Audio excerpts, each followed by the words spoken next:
Okay. No, not really. Alright, for those of you who don't know me, my name is Dr. Charles Payette. This is my lovely assistants, Charlene and Rose.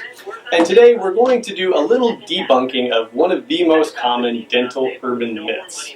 And that is the whole idea that dentists, when they're having difficulty pulling one of your teeth, put their knee on your chest to get leverage. Because this is, as a person who's done over 3,000 dental extractions in the course of my 18-year career, I have never, ever thought about doing this. And there's some really good reasons why. So let's just run into it. Generally, dentists are going to extract teeth while a patient is lying down, or they might be at a bit of a 45-degree angle. But let's say they're lying down. In the first place, I'm reasonably flexible. I do martial arts and things like that. But for me to get my knee on a patient's chest, kind of like this. So I'm balancing on one leg. And I'm not even putting any weight on her at this point. But if I did, so then I would be leveraging on her, supposedly gripping the teeth. And Rose, would you please grab her head again? And I'd be doing this. Now, this would be actually incredibly inefficient. And, what if I fall over or slip or, things like that. So number one, that's just not practical. I mean, getting my knee up like that, balancing on one leg. Number two, besides the fact that, trying to balance and do that, I'm, 5'10", 160, kind of your average white guy. And, Charlene's, she's fairly tall and pretty fit.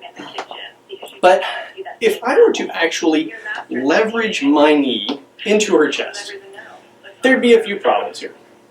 Number one, she would sue me for sexual harassment.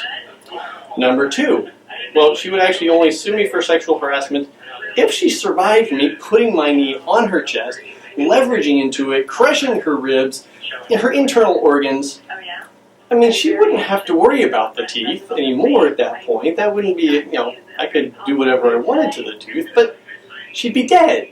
And, we don't hear these bad things, stories of, people unfortunately dying in dental offices, but it's never happened because a dentist crushed the patient's chest while taking a tooth out. So, there's the first reason.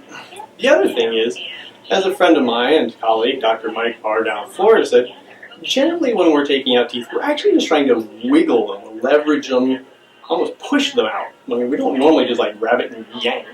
It doesn't work very well because of the shape of teeth. So,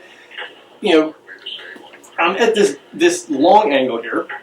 I don't actually have, I'd be like trying to leverage this way. If I'm this far away, well, okay, but if I'm trying to get this kind of leverage with my arms extended, I need both feet on the ground. So even if I were doing this, it doesn't work. If I'm trying to do this, no. So, and then, like I said, some dentists, they like to have the patient, maybe for the bottom teeth, at about a 45-degree angle. Okay. Tell me how I'm going to put my knee on a patient's chest to do this. Okay, maybe I could do it like this. No, this doesn't work. Again, I kill the patient. I go to jail. My family suffers, and so for anybody who believes that you've had the knee on your chest, most likely you were sedated.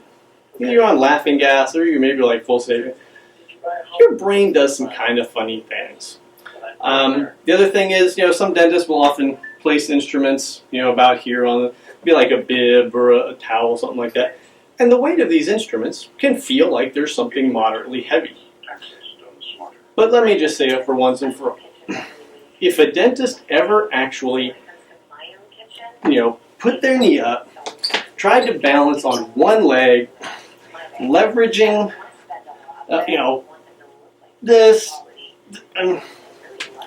no.